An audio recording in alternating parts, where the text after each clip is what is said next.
সম্মানিত দর্শক, আসসালামু আলাইকুম। এই যে দেখেন, এটা হচ্ছে তিল গাছ। এই যে প্রচুর পরিমাণের তিল আসতে শুরু করেছে। এই যে দেখেন তিল গাছ কেমন আপনাদেরকে দেখাচ্ছি।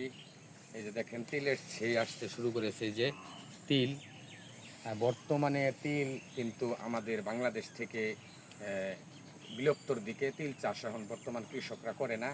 এই যে দেখেন কত সুন্দর একটা তিল গাছ, এই যে ফুল এসেছে, সাথে তিলও ধরেছে।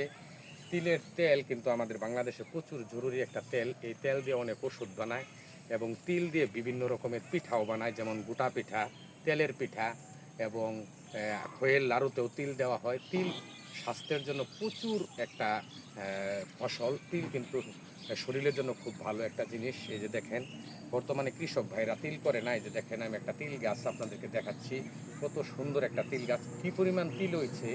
আমরা আসলে আসেন সবাই এরকম তিল গাছ লাগাই। তিল গাছ কিন্তু যে কোনো জায়গায় হয়। আসেন সবাই মিলে আমরা তিল গাছ লাগাই, যাতে আমাদের ঐতিহ্যটা ধরে রাখা যায়। আপনাদের সবাইকে ধন্যবাদ।